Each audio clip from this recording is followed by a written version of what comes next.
Assalamualaikum warahmatullahi wabarakatuh. Perkenalkan, nama saya Muhammad Rifki Afandi dengan nomor BP 2423022. Saya dari jurusan Teknologi Rekayasa Bioproses Energi Terbarukan. Di sini saya akan membahas materi tentang Big Data and Data Science. Berikut materinya. Baik, di sini saya akan membahas Big Data and Data Science. Apa itu Big Data and Data Science? Big Data merupakan kumpulan data yang sangat besar dan kompleks sehingga memerlukan teknologi dan metode khusus untuk mengolah dan analisisnya. Data Science merupakan bidang ilmu yang memerlukan sains, statistika, dan teknologi untuk mengolah data dan menganalisis data dengan tujuan memperoleh informasi yang berguna. Karakteristik Big Data, yang pertama itu ada volume, yaitu jumlah data yang besar. Yang kedua itu variety, jenis data yang beragam.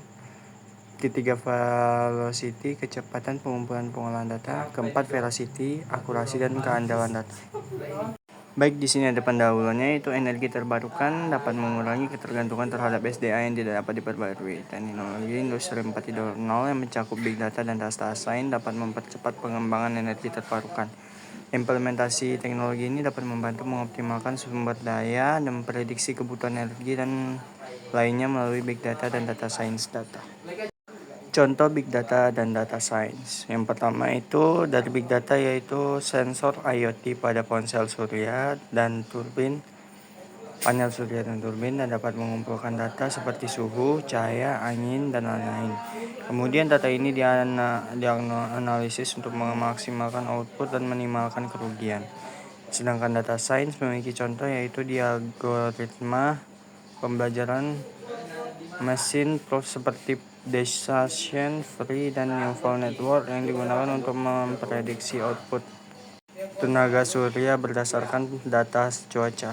Peran Big Data dan Data Science, yang pertama itu mengidentifikasi pola atau tren yang terjadi sebelumnya. Yang kedua itu memprediksi kemungkinan kejadian di masa depan. Yang ketiga itu membantu strategi dan perencanaan operasional. Yang keempat perlu memaksimalkan energi output dan minimalkan kerugian.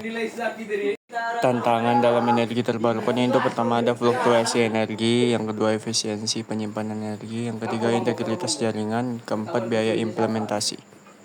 Studi kasus implementasi Big Data dan Data Science di berbagai sektor energi. Yang pertama yaitu sistem monitoring di pabrik biodiesel Malaysia yang menggunakan teknologi IoT. Yang kedua itu penerapan machine learning di pembangkit biogas Swedia. Dan yang terakhir itu pengembangan biofuel dari mikroalga di Amerika Serikat. Manfaat Big Data dan Data Science dalam bioproses energi terbarukan. Yang pertama itu pemilihan bahan baku optimal. Yang kedua itu pengendalian kualitas dan efisiensi energi. Yang ketiga, prediksi produksi dan permintaan energi. Yang keempat, pengurangan limbah dan emisi. Yang kelima, integrasi smart grid dalam energi bioproses. Tantangan Big Data dan Data Science itu yang pertama biaya investasi awal yang tinggi. Yang kedua itu kurangnya tenaga ahli. Yang ketiga, kurangnya keterampilan SDM. Yang keempat itu adanya bahaya keamanan cyber. Yang kelima dan seterusnya itu ada berbagai macam lagi. Kesimpulan yang dapat diambil yaitu implementasi Big Data dan Data Science dalam sektor energi terbarukan sangat penting untuk mendukung pengelolaan energi yang lebih berlanjut. Dengan adanya teknologi seperti Big Data dan Data Science ini, contoh seperti AI dan IoT, sektor energi terbarukan dapat mengurangi pemborosan energi, mengoptimalkan penggunaan sumber daya dalam mengatasi tantangan fluktuasi produksi energi yang disebabkan oleh kondisi cuaca. Sekian yang dapat saya sampaikan. Maaf atas segala kata. Saya akhiri. Assalamualaikum warahmatullahi wabarakatuh.